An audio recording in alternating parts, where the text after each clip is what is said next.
according to the unwritten code that there is for university lectures, even though almost everybody here probably already knows a lot about Brian Swimme, I'm supposed to give you enough information that will let you know that he knows what he's talking about. He didn't just make it up. So, to that end, I'm going to share some facts about Brian according to the rules, that unwritten code, and then I'm going to depart for a minute and do something a little more personal. Here's the form. Dr. Brian Swimme is a mathematical cosmologist on the graduate faculty at the California Institute of Integral Studies in San Francisco. He earned his PhD at the University of Oregon, where he specialized in, and listen carefully, gravitational dynamics, mathematical cosmology, and singularity theory. Now, if that's not a mouthful, okay. And that may not make it very clear that his specialization included such things as what is now his primary focus, which is research in the nature of evolutionary dynamics of the universe. And it may not tell you that his central concern is the role of the human within the Earth community. So it's that concern that led him to start the Center for the Story of the Universe, which is affiliated, again, with the California Institute of Integral Studies. I know of 3 books that Brian has written. The titles will tell you a lot. The universe, got universities on the brain here. The Universe is a Green Dragon, The Universe Story, and then which he wrote with Thomas Berry, and The Hidden Heart of the Cosmos. As if books were not enough, though, he's also a pretty famous televised person. The other thing I wanted to say about his books is they've been translated into 8 languages. So he's featured in the BBC television series Soul of the Universe. He's also featured with David Suzuki's production of The Sacred Balance. And then to top that, he produced his own 12-part DVD series called Canticle to the Cosmos. That's the formal part. So I want to just say a little bit about Brian that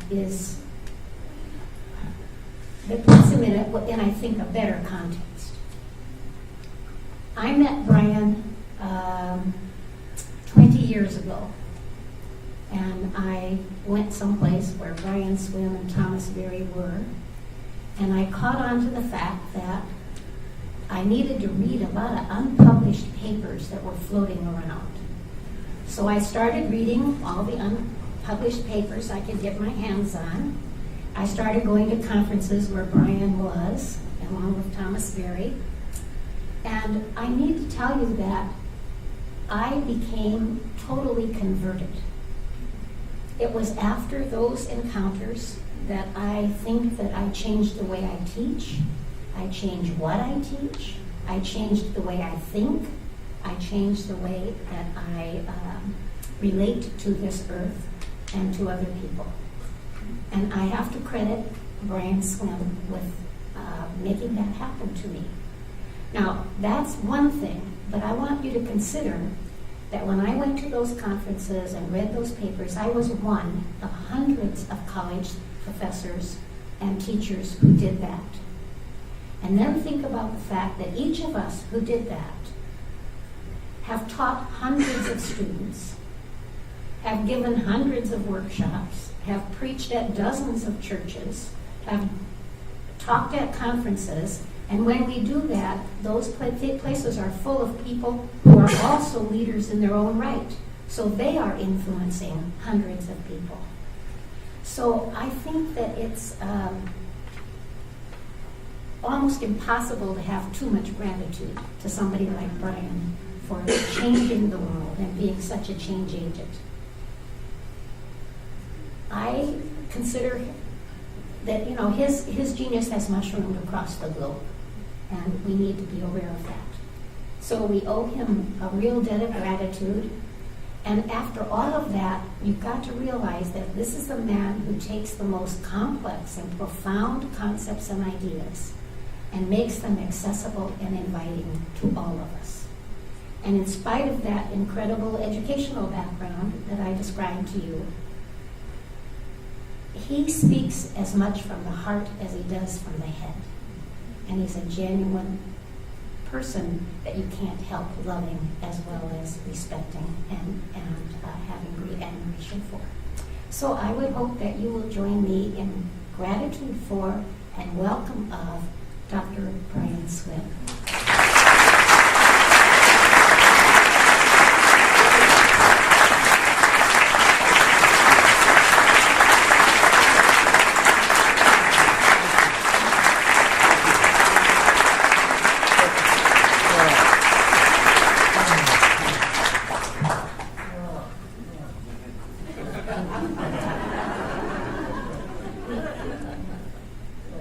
So much to me.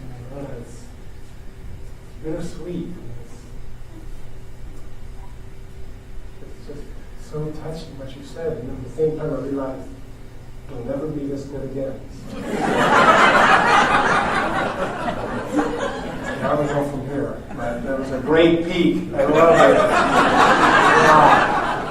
Wow. Two best introductions in my life.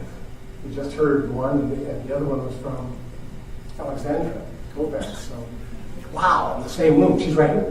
And they know each other. Wow. Okay, I'm just staggered by that. It's really so deeply meaningful. It's a privilege to be here. I have been looking forward to this for some time, thinking about it and talking to, interacting with Mark, asking him for what ideas he had, what he was hoping to hear, and so I have it all boiled down to a very succinct 15 minutes, and so honestly, and so just to give you a sense of what we're doing, we have some time so I can present some ideas. I'm going to quote someone at a certain point. I have to find her quote. Here it is. Okay.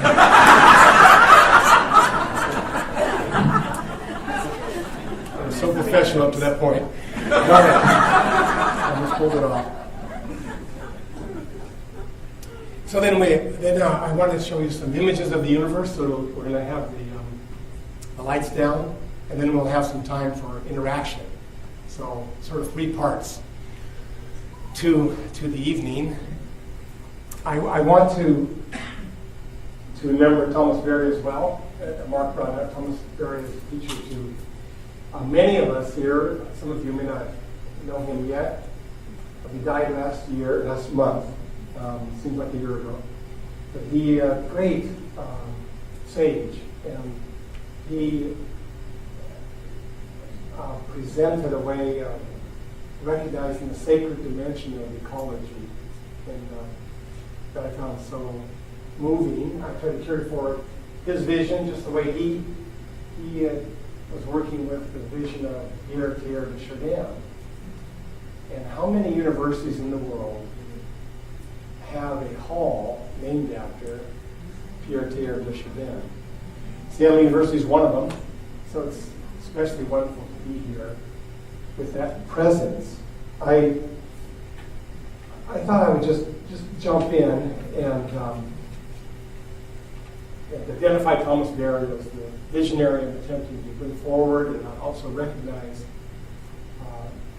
that in the room here there are people that have been as deeply influenced by him. Loretta has already addressed you, so we have the representative here from Seattle University. We also have Earth Ministry here in Seattle. We have the Whidbey Institute, Whidbey Islands. So there are a number of endeavors in the Pacific Northwest that carry forward this vision. It's a privilege to be here with you. And I wanted to then begin with one of his more sobering statements. Thomas Berry simply says that the reason the destruction that's taking place all over the planet is because we have forgotten the sacred dimension of nature. It's just that simple in this mind. That we have put it aside, or we've covered over, or we've forgotten that actually nature, the ecosystems themselves, have a divine dimension, divine presence. That's the problem. Now, there are many ways of understanding what our challenge is. That would be one way, looking at it from the point of view of religious tradition. But I wanted to then say the next thing from the point of view of science. So how does science contribute to the situation where we are unaware of the sacred dimension of nature? And that is, once again, complicated and mysterious, so I don't want to oversimplify it. I do want to say quite simply that science sees with the idea that the universe is a machine, and that the stuff of the universe is dead, like the parts of the machine are dead. This idea locked in rather fiercely in the 18th century, and if the universe then is a machine composed of dead or inert or neutral stuff, then it's going to be easy to forget about the sacred dimension. As a matter of fact, we are going to arrive at the conclusion that there is no sacred dimension to the universe, to nature. And that's what took place. So that the religions were affected by this as well. And then the concern for Western religions became wonderful things. Like the human heart, human soul, salvation, relationship between humans and God. Wonderful things. But forgetting entirely the presence of the divine throughout the natural world. This has turned out to be not just tragic, not just sad, not just a mistake, but a disaster, a cataclysm. And how it's worked out in our society is that if the universe is just stuff, then it's there for us to manipulate as we wish. So we began to conceive of the universe as, under the one word, the word resources. Now, resources in the future, I think, here's a prediction. I'm going to go into print saying this. In the future, the future historians will look back on the word resources the way we look back on the word, the N word.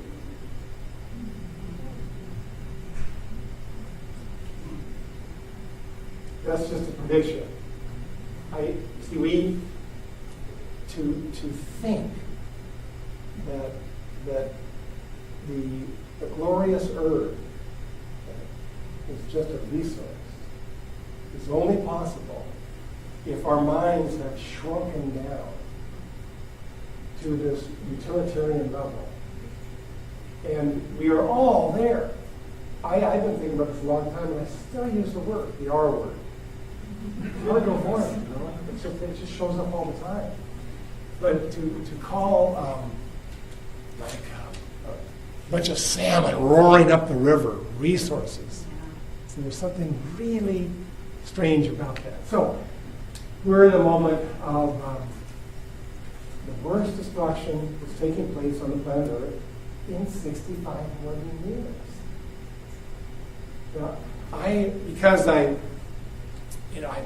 been thinking about this a long time.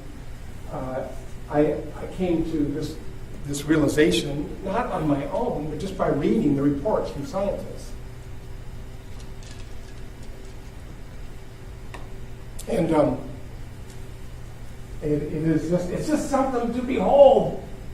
How much news that you read in the morning, or is going to be around tomorrow, or ask your friends, or ask yourself, like, what did I watch on TV last year?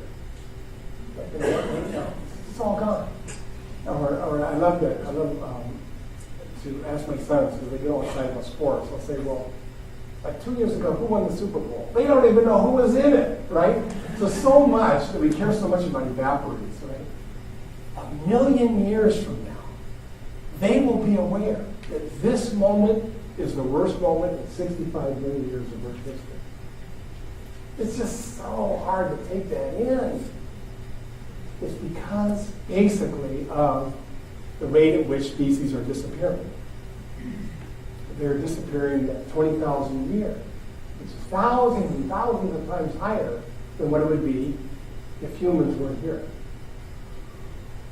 So, here's Thomas Berry's point.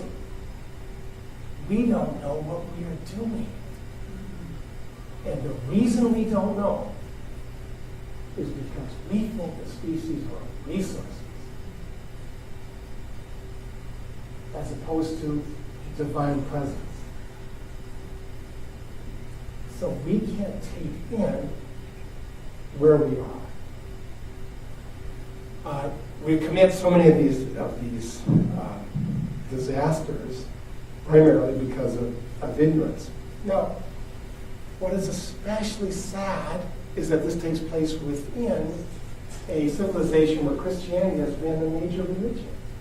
And Christianity, above all, is an incarnational religion. So it's just so unfortunate. So traditionally, we've understood that divinity emanated throughout the universe, everywhere. But like I say, for a variety of reasons, we've closed down our awareness of that presence. So I would say that our challenge then, one way to think about our challenge then, one is to awaken to the fact of the disaster taking place. The ecosystems of the planet are unraveling. Life is unraveling. And so it's to really understand what that means enables all of us to enter into the process of reevaluating what we are about. Here's another way of saying it. It's not easy to eliminate a species. It turns out it's really hard. No philosophers in human history were aware of it. Most philosophers were convinced it was not possible. Even Ralph Waldo Emerson, 19th century, thought it was not possible. So we, in order to create a society that isn't just eliminating species, but it's almost like automating the process that's happening so rapidly. Something very, very deep and pervasive had to take place. One dimension that I'm trying to focus on here tonight is that the divine presence in the universe had to be snuffed out in our minds. Not in the universe. First it was snuffed out in our minds, then we can proceed to snuff it out actually in the universe. So the first step then is to come into an awareness of the difficulty of this moment. And then the second step then is to find a way to experience directly the immanent presence of the divine. Not as an idea, but as a direct experience. And that's what I would like to participate with tonight. Is it possible we can return even a glimmer of the divine presence? So our beginning point then, right here tonight, is the universe is permeated with divine radiance. And it's a divine radiance with a heart that is filled with desire and wants to move and create and do something. And so what then,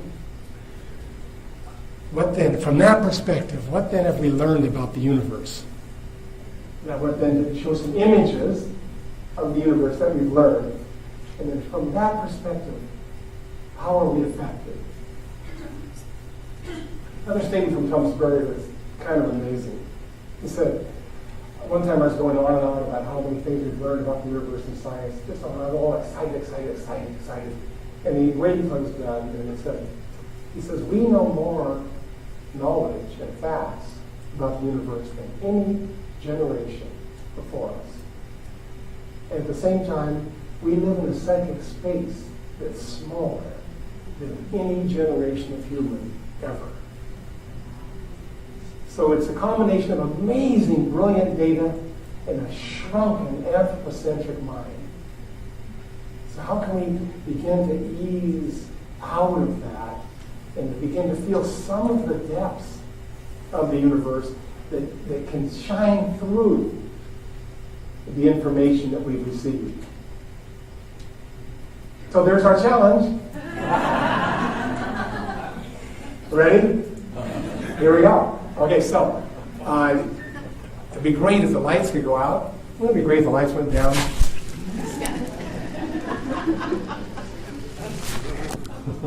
Oh no! It's coming through this window. We're limited, so I'll stand over here and try to block this.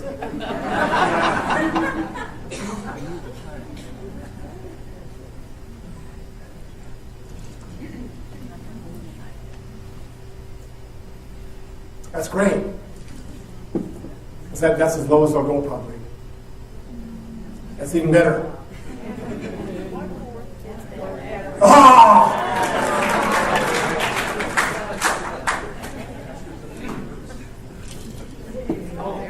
Oh, look at this. Oh, there's an act of God.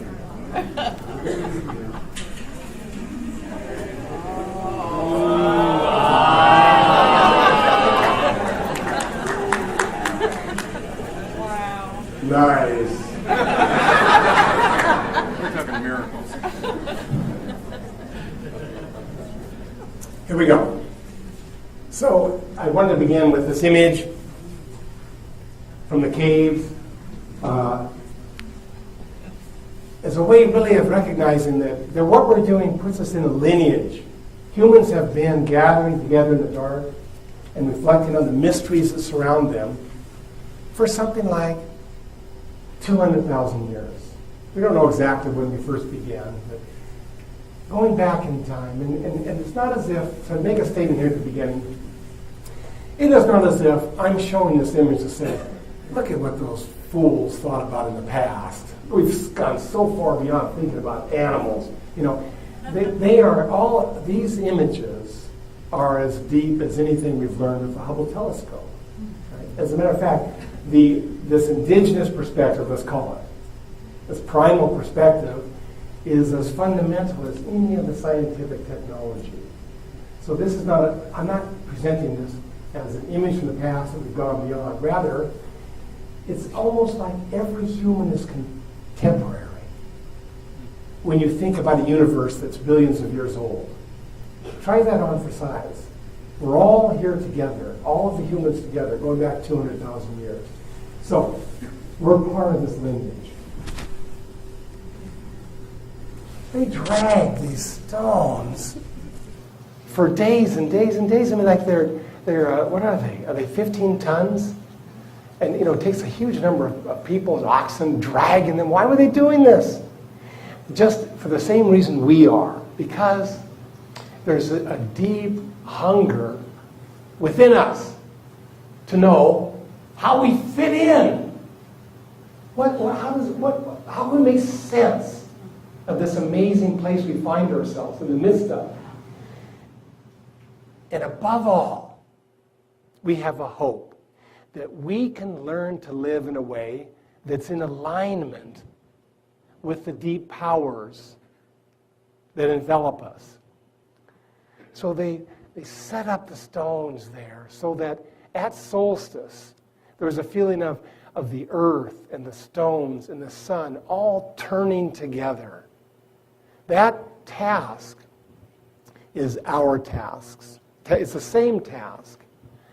How can we find a way to live in alignment with a divine presence that permeates everything? The human heart, the human soul, the rivers, the stars, the mountains, everything. Another image of of this challenge. This is the Sistine Chapel. And then another kind of cave, see? So gather in the dark and wonder about the great mysteries we find ourselves within. And as before, how do we interact with divine power? Here, the divine power is imaged as a human. That's fine. But what about the divine power imaged as salmon, right? Or rainfall, or soil? How do we interact with that form of divinity? So, as I say, our challenge then is to gather together and reflect on the mystery that we're discovering in this recent empirically based scientific mode. This is the earliest image we have of the universe. It's called the Wilkinson map. It would be great if I could say, you're looking at the birth of the universe. But I can't. You're looking at almost the birth of the universe. It's just a fraction later. It'd be like going back to the first second of your life. This is 99.999% back to the birth of the universe. It's almost there. But it's the earliest we can find. Now, the difficulty is this. It looks like we're looking at an egg, doesn't it? Now, if we're looking at an egg, and that egg is the universe, where are we standing? You see the problem? Yeah. If that's the universe, then where are we? So this image requires a little bit of interpretation. Imagine yourself as the telescope that's gathering the data, all right? If you imagine yourself as a telescope, and I'll do it to myself. So I look over here and I look out, I see stars that are nearby. I look further and I see galaxies. I look billions of light years out, I see more galaxies. I look even beyond that and I get to a place where there are no more galaxies. And now I'm measuring light that has come for 12 billion years. And then I get to light that has traveled for 13.7 billion years. And I can find no more light that's more ancient than that. Are you with me? We look in this direction and we go beyond everything until we find a light that has been traveling for 13.7 billion years. And that would be this little place right here. See? So I looked over there and I found this place right there, right? I thought, well, that's interesting, so let's look over here. Same thing. I get all the way out to 13.7 billion light years, and that's as far as I can get. And that's this little spot right here. Well, wait a minute. Wait. You have to imagine yourself inside a giant sphere, right? Inside a giant sphere, and in every direction, we see this light, this rippled light that has been coming for 13.7 billion years. Now, we can't image that as a slide, a great big giant sphere. So what we do is we cut it and then fold it over and make it look like an oval, right? Do you understand? Okay, the rest of the images are pretty easy. So this is the only one that's really, really difficult. We're inside this amazing sphere, and way, way out on the edges, it's ripples of light. Everybody was thrilled when they saw the ripples. Some of you are thinking, wait a minute, what's on the other side? If that's the edge, what's on the other side of this giant sphere? Certain questions are allowed. That's one that's not allowed. I'll tell you what you can ask, what you can't ask. We'll talk about that in the question and answer, okay? But right now, I just want you to get that, well, if you go all the way out, you get past structure, you get to these ripples of light. And the reason everybody was so thrilled by the ripples, because the ripples gave birth to the galaxies. This ripple, if you go in here and look at one of these ripples, each one of these goes forward in time and creates the galaxies. Well, there they are. So we have now if you see this big light up there, that's a star. Here's a star over here. Hubble was trained in the darkest part of the night sky and tried to avoid all the stars of the Milky Way. Couldn't avoid all of them, almost did. So if you ignore those big stars there, every other point of light is a galaxy. Isn't that great? Hey, 50,000 years ago, if they had seen this, they would have rushed into the caves and painted galaxies on the walls. You understand? It's like, whoa, this is a major discovery. Every one of those dots of light is a galaxy. Every one of those dots of light contains, let's say, 50 billion stars. I mean, what an amazing universe. Let's do it again.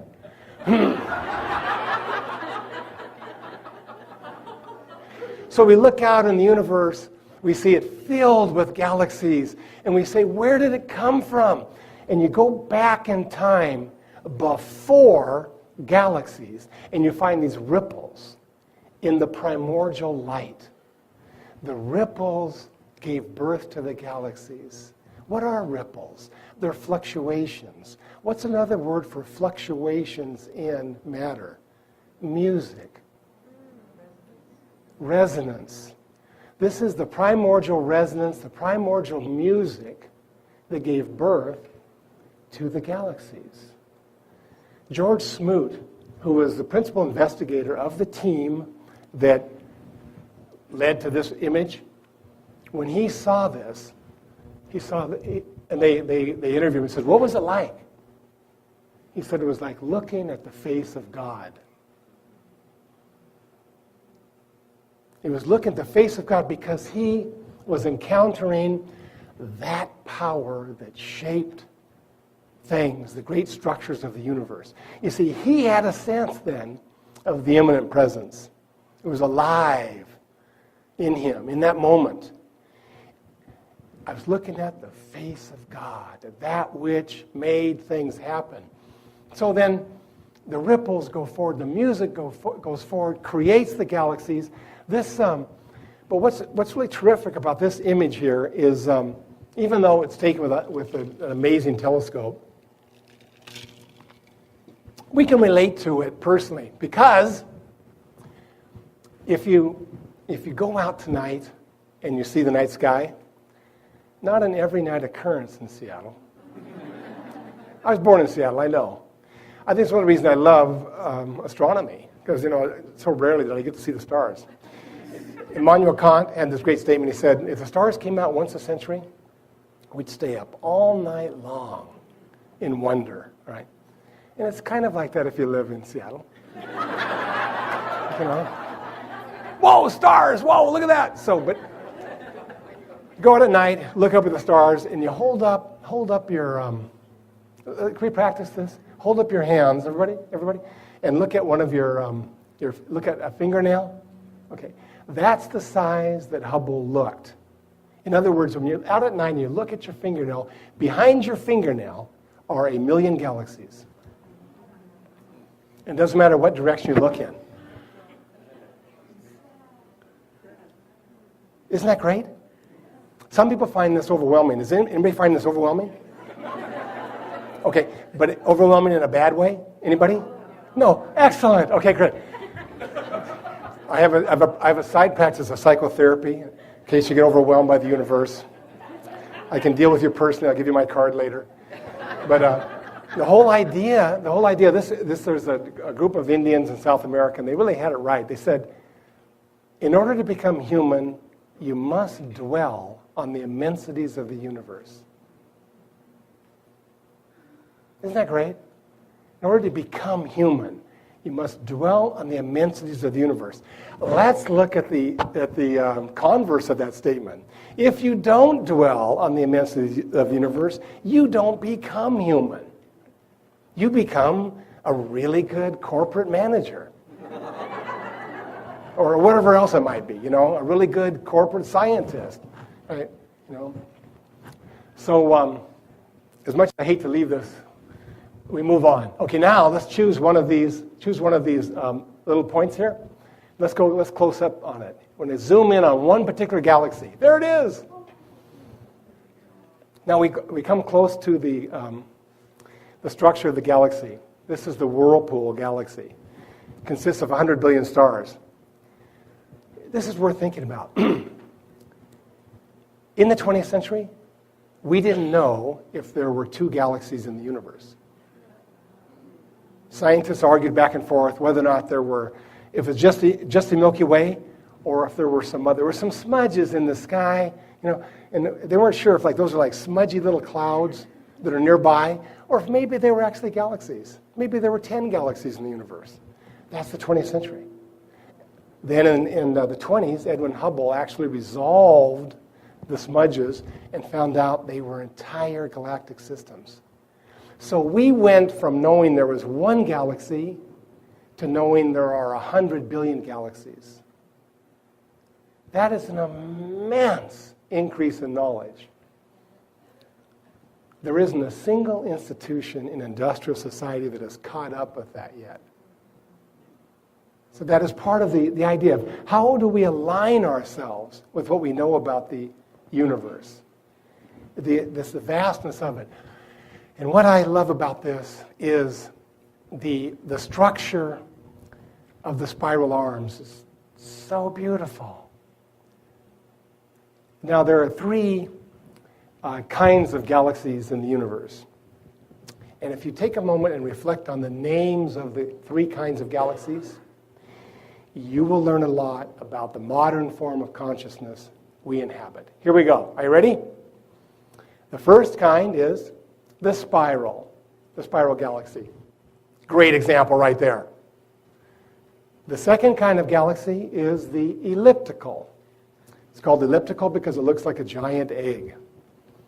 But the great name is the third kind of galaxy. We scientists call it irregular.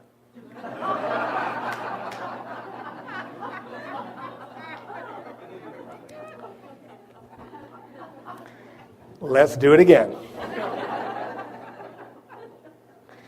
These galaxies, right, there are tens of billions of them, have been here for 12 billion years, all right, doing amazing things. And then the day before yesterday, the humans discovered them and called them irregular.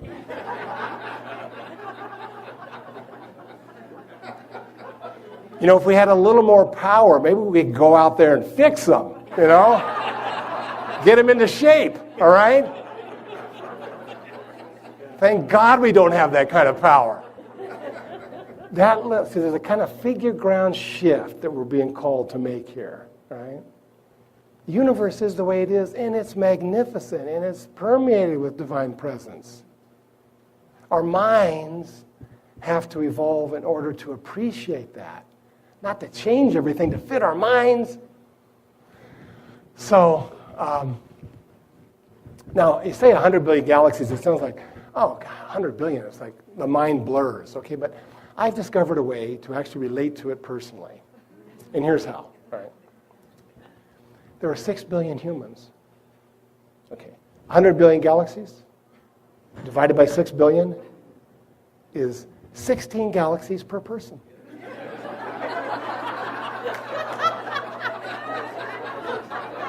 Very manageable. I get my 16, Ann gets her 16, all right? Everybody gets another 16. We keep track of them, we look at them and find out what's happening, all right? Whoa. But think about it. Then our knowledge would completely suffuse the entire universe. Call each other up and ask how your galaxies are doing, By the way, I get the Whirlpool, okay? This is mine. It's my favorite galaxy. You got to give it to me. So just the one thing I want to say about this before we leave it is the amazing fact of the spiral arms. Every astronomer, when they first discovered them, was convinced the spiral arms were like those spin wheels. They're like they were physical structure that was spinning through space. But the dynamics of gravity make that impossible. So what was discovered as we got to know them a little better was that what is sweeping through the galaxy is a density wave. A density wave that sweeps through and ignites star birth. And the stars that are ignited are huge. They burn really, really brightly, and then they explode. So that here you see that this bright, range of stars. But the wave is moving beyond. And here it'll light up a new set here. And these will burn out. So what we see with the spiral arms is the action of the galaxy as a whole. The galaxy is doing something. Do you see? It's not just sitting there. It's not a static structure. It's actually organizing itself. When the first astronomers got this idea, one of them said, it's almost like it's a living cell. And so that movement on the part of that scientist was a step out of the universe as a machine into the idea that the universe is actually a living thing, something like a living organism. It's not like a great big animal, but it's more like an animal than it is like a machine.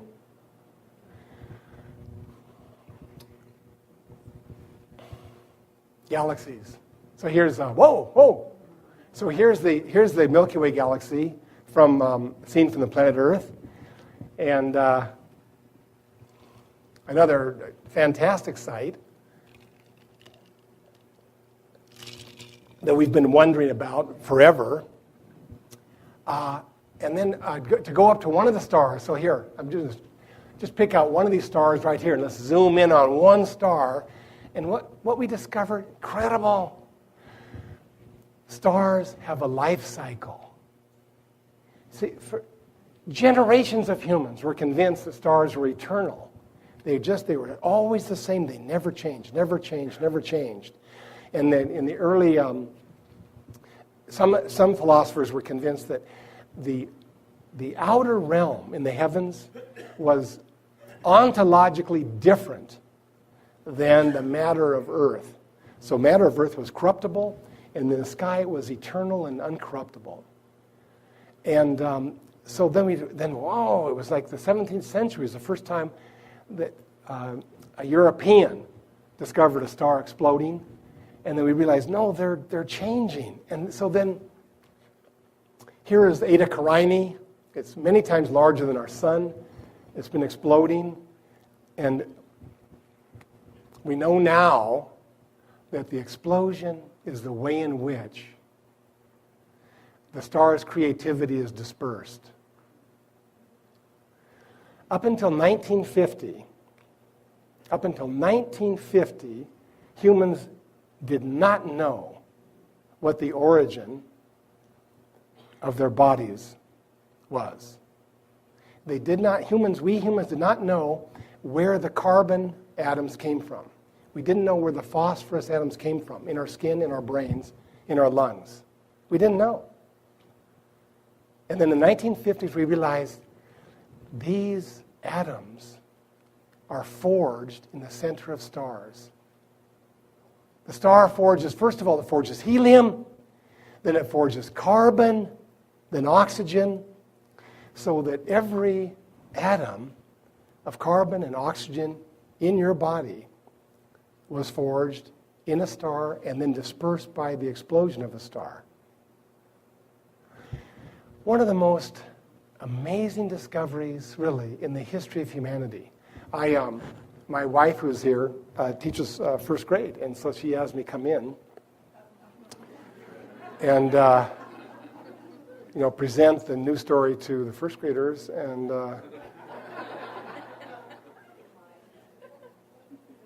that was great practice. So I had to learn Loretta was talking about complex ideas. You got to bring it home to a first grader.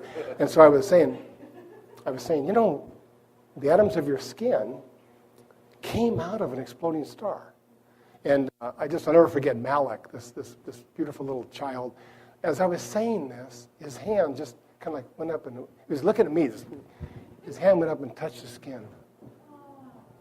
And I thought, in that moment, the universe is discovering something about itself. He is discovering a new way of understanding who he is. He's not just a first grader. He's not just a Muslim. He's not just an American. He's actually a cosmological event.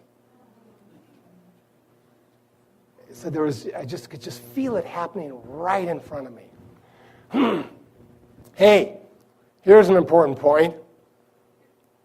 Just like we call some galaxies irregular, I'm kind of astounded by the way in which the universe does its creativity.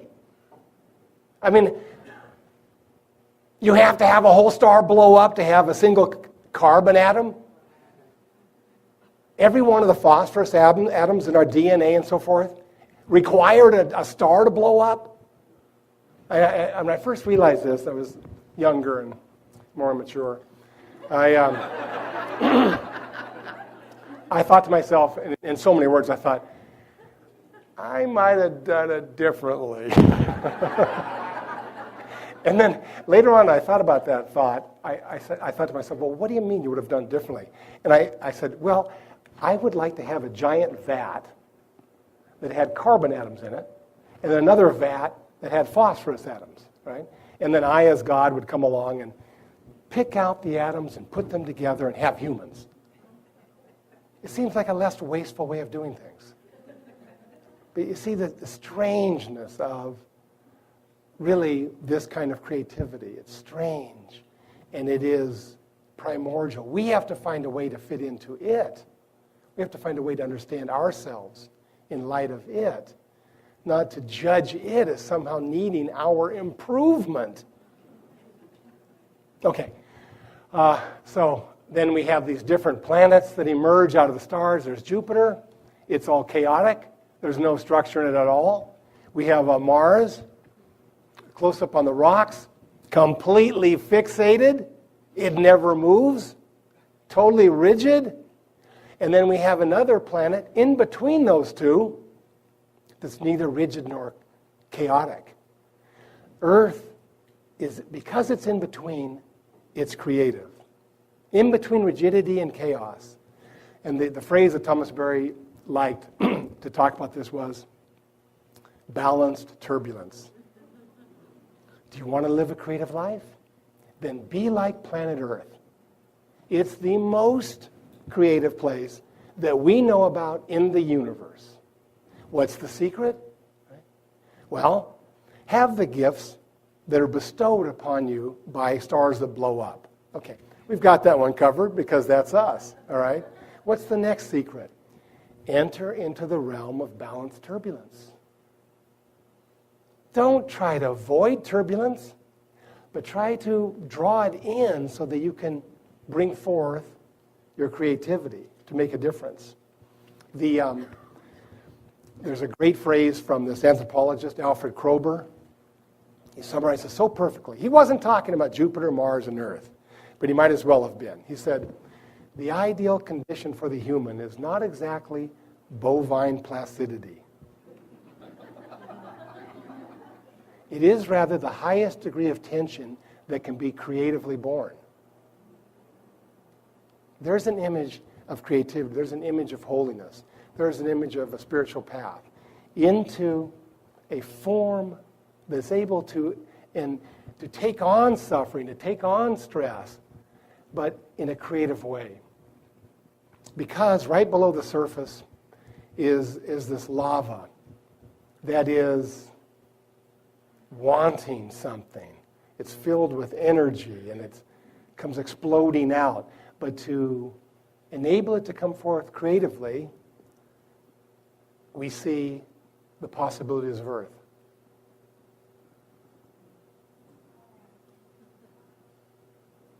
Whoa! I must have missed a couple steps. Let's try that again.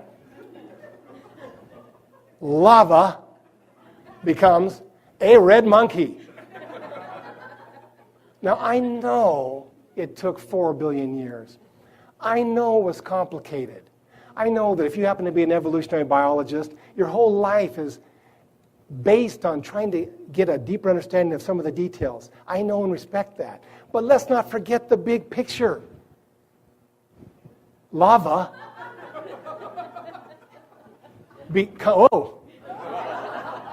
becomes a red monkey.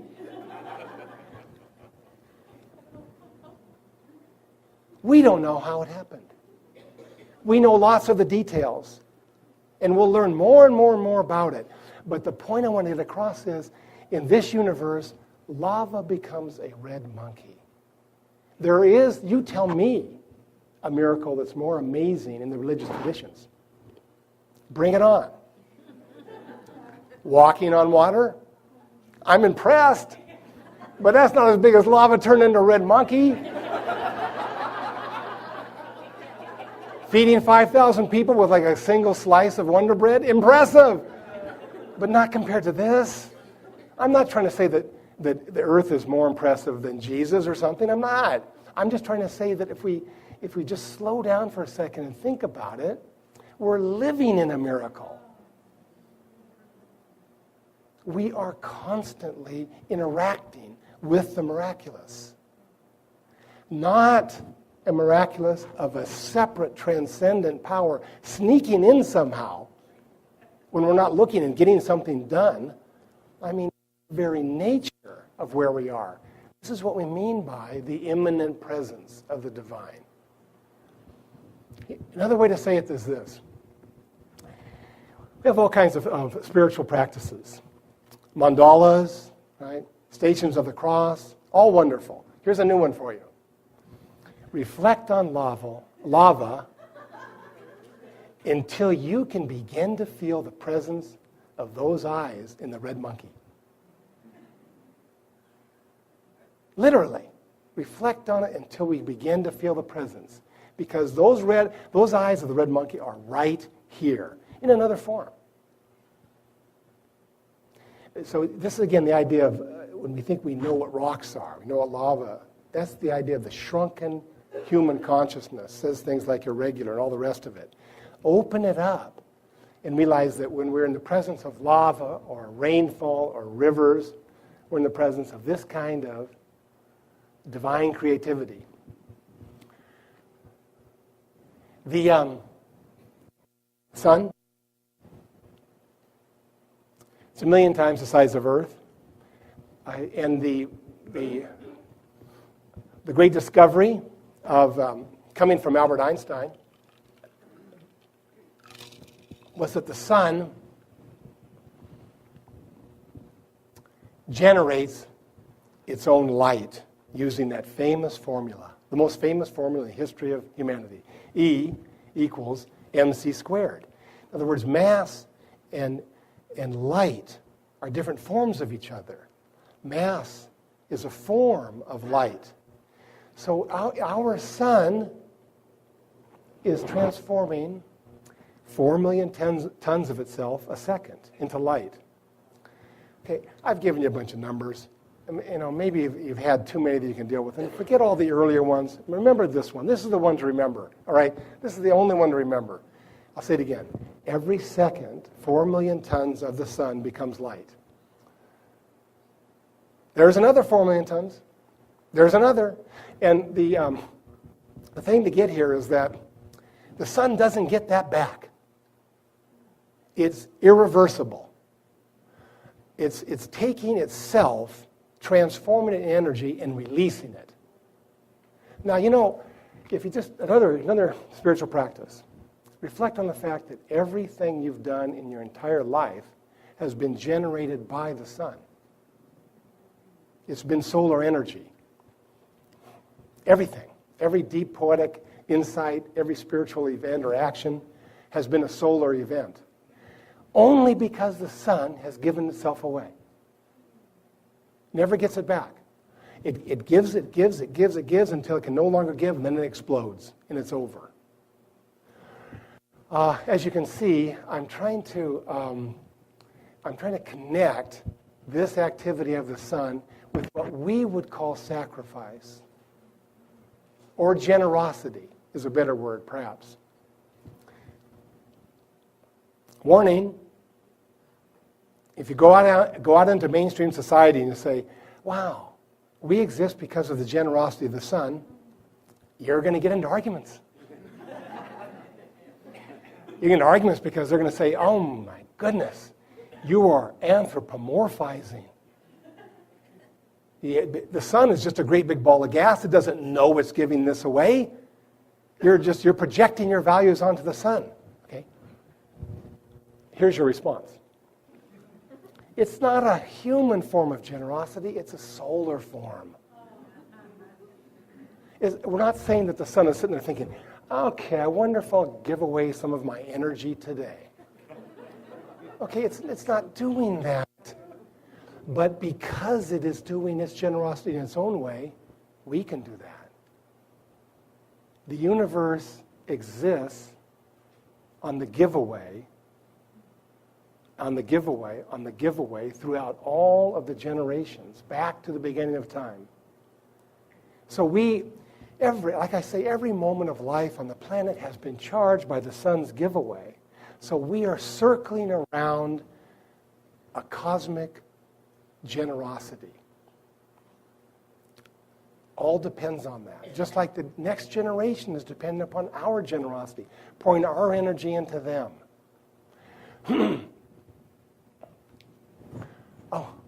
Let me just do, let's just look at this and say, what a nice image. Okay, let's go, let's go to this one. Okay, last little series of images here before we open up for discussion. That's a scary looking fish. I looked for a long time to get this. It's a deep sea fish, right? And when you look at this, you can really believe that a lot of fish consume their offspring. Like no hesitation on the part of this one, right? Look around, there's food, okay, go for it. All right, so nevertheless, it gave birth to them. That's a certain form of kind of care or consideration for the next generation, right? I'll give you a shot at it, right? I'll give you 1 second to get away, and if you don't, okay, that's the way it goes. But then, as we go through in time, you get the lizards. Lizards, they move further in this whole question of generosity. They actually bring forth their young inside a little egg, and then they stay and hold the little egg, keep it warm, right? And then they come out, and then they just take care of them when they're nearby. And it's great. It enables them to move on.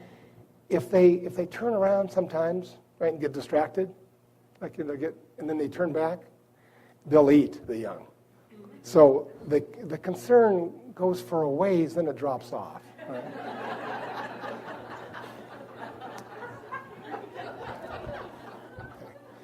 300 million years later, we have the mammals. Mammals extend this concern so that they can remain bonded and caring with their offspring for their entire lives. In fact, they can even be separated from their offspring for years and years and years and years, and then they discover them again, and they take care of them, fall in love all over again. What I'm trying to make clear here is that our deepest values and capacities, like caring and compassion, have come out of 500 million years of vertebrate evolution. We extend that. We can. We have the potential to extend compassion even further. I talk about the caring between, the parents and the offspring of mammals. And so they care about their offspring and their cousins and so forth. But like the baboons here, they're not that concerned about the orcas in Puget Sound. Right? They don't even know about them. But we, because of the 500 million years of evolution, can. The point is, I'm trying to get across is the idea that as opposed to being separate from the earth, we are an ongoing development of it, and our best qualities have been in formation for 13.7 billion years. It required all 13.7 billion years for us to care about one person, one event, one thing.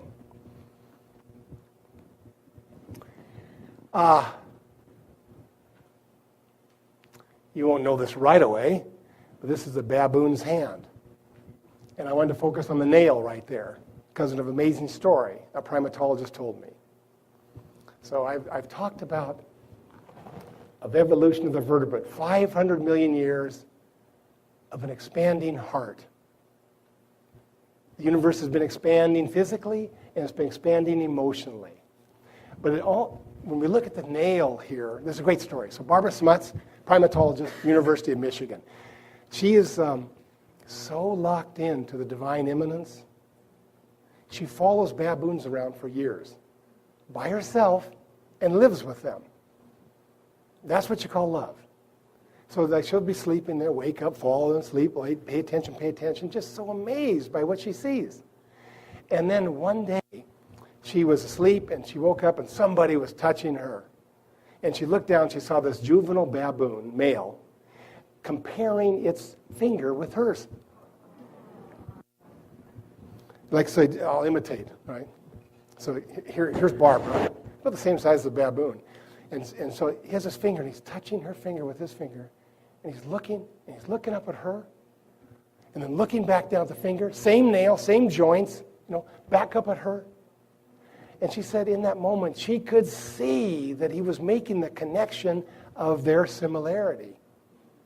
He was realizing that they were, in some way, the same. Not entirely. They're different and yet connected. So I just wanted to use that as an image of how mind has been deepening as well. This is the universe. It's developing its heart. It's developing its mind. And so the human comes along and becomes even more fascinated with this hand and this awareness that not only is it aware, but it knows it is a self that is aware. And becoming aware of its own way of participating in the universe. And so this leads then to a later primate, still fascinated, looking at the universe as a whole. This then is an image of Albert Einstein reflecting on the universe when we first discovered it was expanding. He's amazed and so forth. But another way to see this is, here is the universe reflecting upon itself in the mode of conscious self-awareness. The universe constructed all of this, every atom of the body, one by one, and then developed this deep concern and passion in the heart to actually care about things and become amazed by them, and then this ability to actually recognize the patterns. And so burst into this new understanding of who he is, who we are. And then maybe just two last images. Here we go. This is the first image of the large-scale structure of the universe. It's not the most recent, but I love it so much because it was the first one. This was put together by the astronomers at Lick Observatory in California. And here, each one of these dots represents 12 galaxies. This is the nearest million galaxies. And what struck me about this so much was when I first saw it, I thought, never before in the history of humanity has there been a generation that was reflecting on the large-scale structure of the universe. That's the role we're playing. But this isn't exactly right. Actually, we have to see the lights as moving apart. That was the discovery that Einstein, everything is expanding apart. And then when Stephen Hawking examined the expansion, he found out that it was just what it had to be in order for the universe to become this complex. If the expansion had been slower, the universe would have quickly become a black hole. If the expansion had been faster at the beginning, the universe would have spread apart too quickly for galaxies to form. It was a completely unexpected result. That the expansion was just what it had to be. How much slack was there? In Stephen Hawking's calculations, it was 1 in 10 to the 60th. Meaning that if it were a trillionth of a trillionth of a trillionth of a percent slower, the universe would have collapsed into a black hole. if at the beginning the universe had expanded a trillionth of a percent faster, it would have had no structure of galaxies. So what does that mean? Scientists, theologians, philosophers have been arguing about it since we discovered it. So I mean, like, what does that mean? It turns out the expansion is just sacred. That would be the orientation that we would want to explore. The universe is, the expansion rate is sacred because the universe is sacred. Another way to say it is this, that some kind of an amazing wisdom has been operating from the beginning. So in that way then, in that perspective, we can reflect on the whole thing and ask this question: how are we in alignment with this universe? We find ourselves in an amazing universe, expanding, but it is also speaking to us. Let me before we open it up to questions, let me read from a theologian. This is Elizabeth Johnson, a great theologian, Boston. And this is what she says. Before the gospel period closed, belief that Jesus was the incarnation of divine wisdom came to full flower. And here she quotes the opening to John's gospel. The Word became flesh and dwelt among us, full of grace and truth. And then she says, the incarnation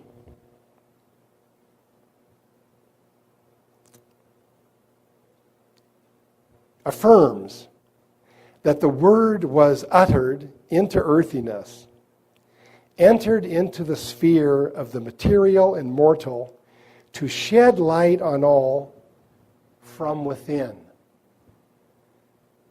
Let me read that again. Entered into the sphere of the material to shed light on all from within. From within things. From within the nature of things. That's the incarnation. So we find ourselves then in this world suffused with light from all directions. It's not from one particular being. It's from all things material. From every person, every animal, every plant, every event. Light shines. It shines from the sun and calls forth a sense of cosmic generosity. It shines from the mammals and inspires us to a comprehensive compassion. It shines from the turbulent processes of Earth and invites us into participation in a miraculous creativity. This then would be one way of entering into a deeper feeling for the incarnational presence of the divine throughout the universe. Thank you for your attention. I really appreciate it.